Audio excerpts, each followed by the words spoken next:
I think we should go and get the fish. That ship out there, says my father, is bringing wood from Norway. Coniferous wood, used in the paper manufacturing industry since the late 15th century. The process was originally invented in China by Cai Lun, around about AD 105.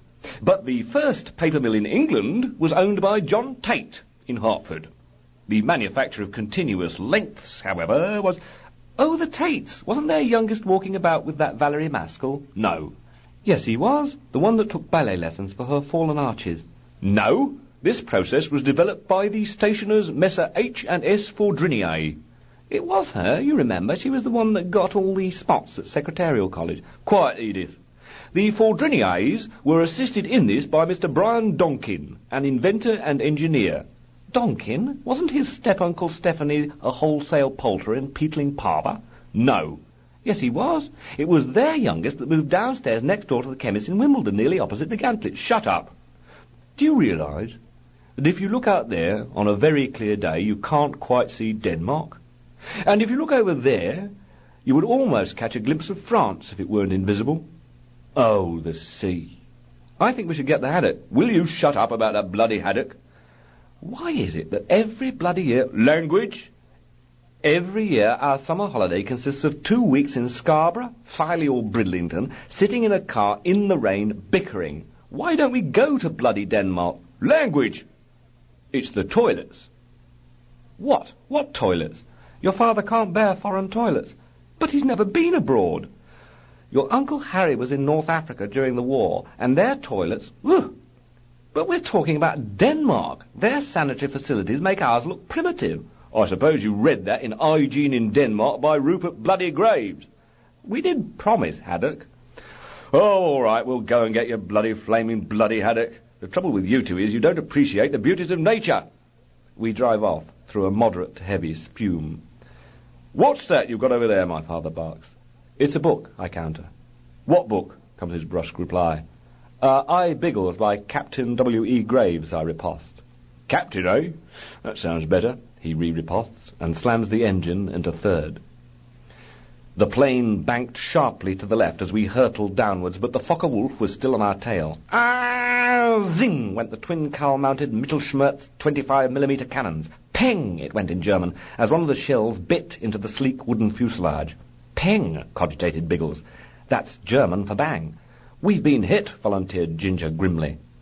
Nothing, said Biggles grimly, as he slipped his leather-gloved hand over the by now moistened joystick. He pulled it back in a series of sharp jerks. Level off 'em, though, put in Algy dryly through drawn lips.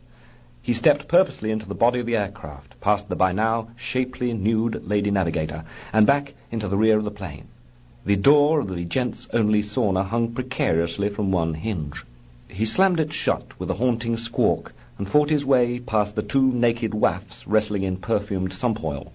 He erupted into the aft leather room to find Winko still chained to a cross, wearing the by now familiar black hood bearing the also familiar wing commanderic braid.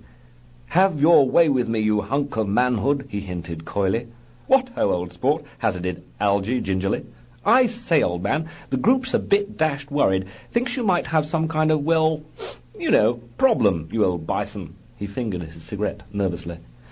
"Don't worry about me, old tapir. I've pulled through a lot worse than this." The plane lurched suddenly as Biggles swerved to avoid a hail of bullets that pumped in spurts out of the penis-like nose cone of the pursuing Fokker.